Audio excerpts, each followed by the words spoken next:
Hello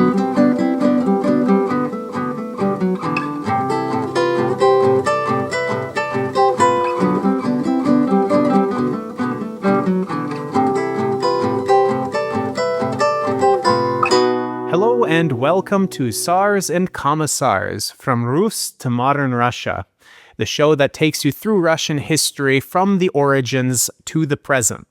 I'm one of your co-hosts, Henry Huckamacky, joined by my co-host, Safonov Gennady.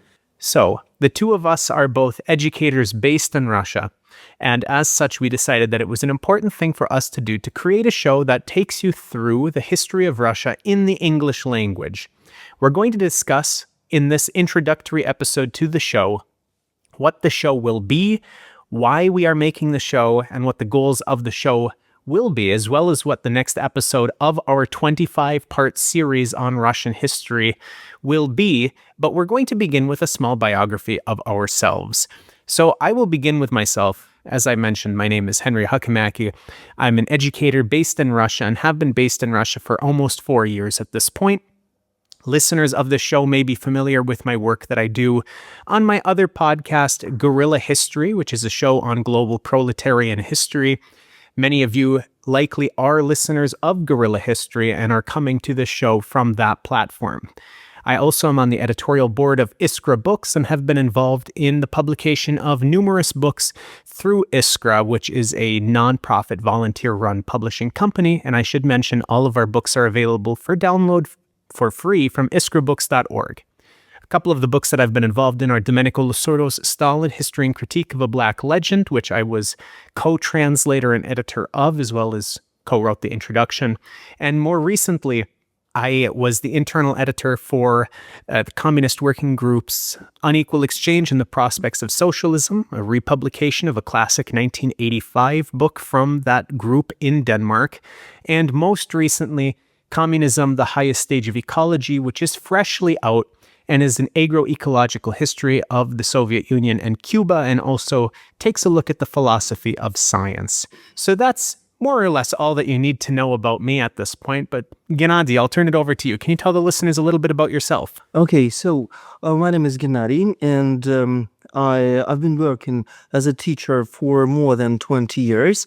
I've got a PhD on history, and I've been living in Russia all my life, so I'm Russian by my origin, and I love history very much, and I would like to tell you as much as possible about Russian history because it's a very interesting topic, and I think that it's not enough in English about Russian history, especially when it's not biased. I want to show you as much as possible real Russian history, free from ideological distortion, I would say.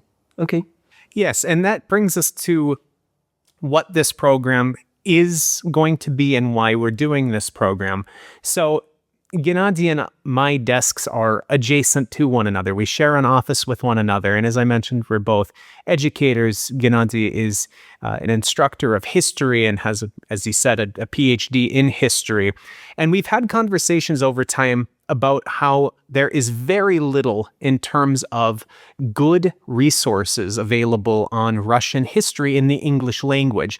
And the resources that are available in the English language on Russian history are either very cursory, they are very brief with very little information on the different phases of Russian history, or incredibly biased. Either they will be anti-Russian in general, or they will be very opposed to one particular phase of Russian history, and there is an ideological bias there.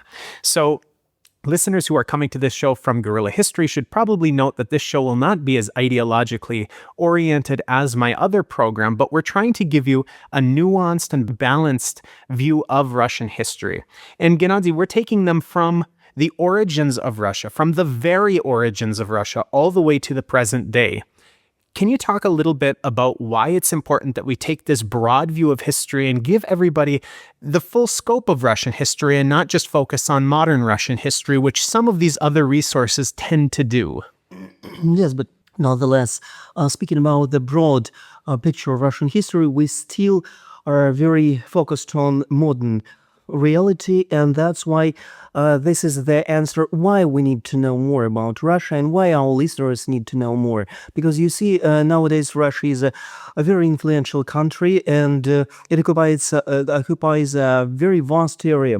Like it's Eurasian continent. You see, it stretches from Europe to Asia and from Finland to Korea and Japan. You see, and nowadays Russian population is very small. It's only about 140 million people. It's very small comparing with the US, comparing with India, Indonesia, China, and so on and so on, even with Nigeria and Egypt. But nonetheless, the influence of Russia is very strong. Why? Why is it like this? And of course, the answer goes back to history, and it's not only the history of Russia, it's the history of the whole Eurasian continent.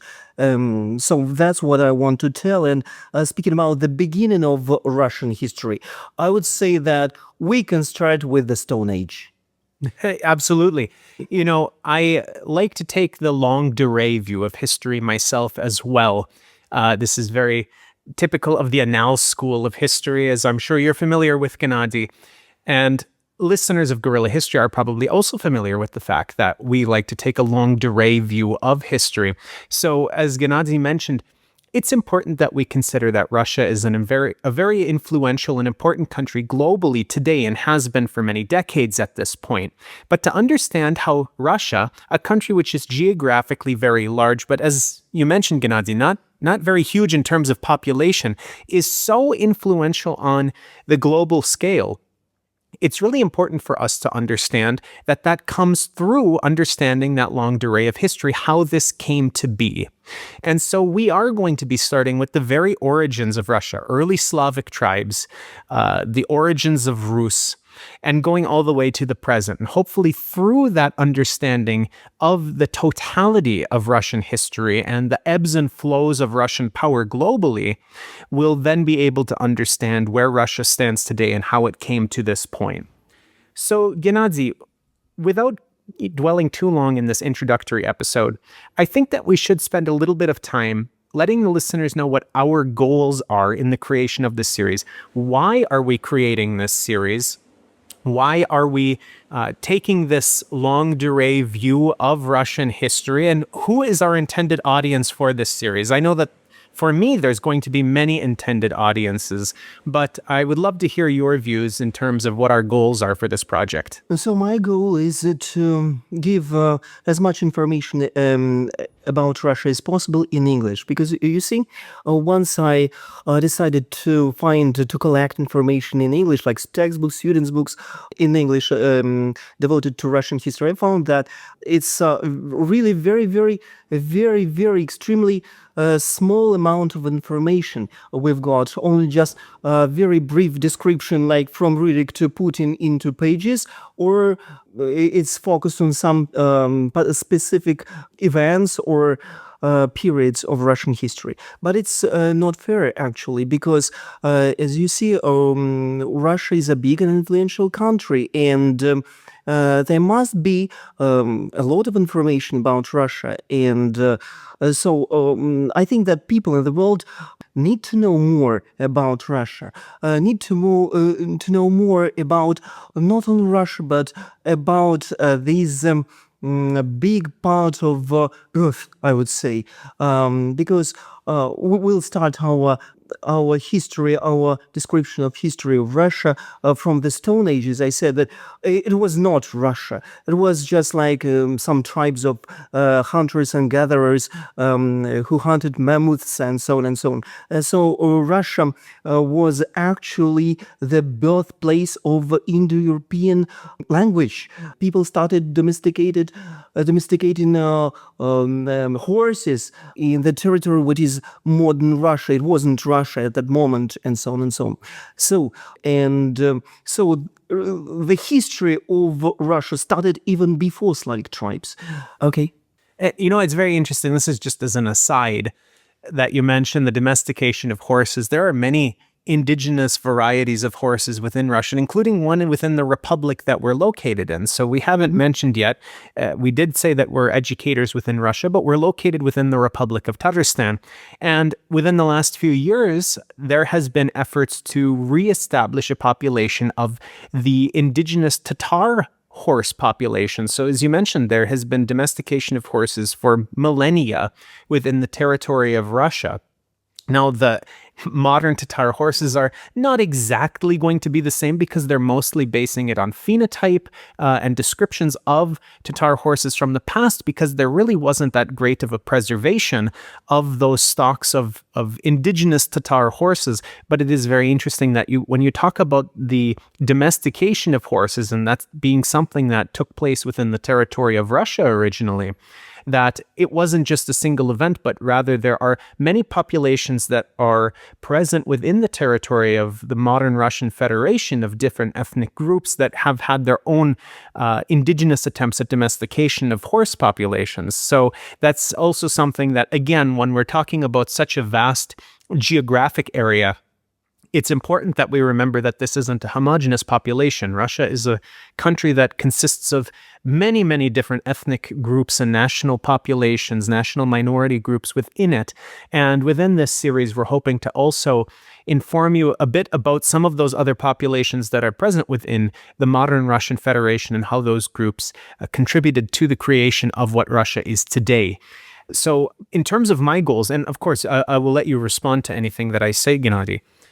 In terms of my goals with this project, I see this being hopefully a resource for people who are just general listeners and who are interested in history and want to understand why Russia is what it is today, how it got here, how it became so influential. But also, I hope that this will be useful for students. As we mentioned, there's not very many useful and nuanced and balanced descriptions of Russian history in the English language. I know that we've had these conversations, Gennady, where you've been looking for video or audio resources to use in some of your courses, Yes. where you have looked for materials and found there to be huge gaps in the narrative of Russian history where you cannot find good resources. And we're hoping to fill some of those gaps so that students and also educators will be able to use the resources that we're creating to make their educational curriculum and experiences more fruitful and more balanced.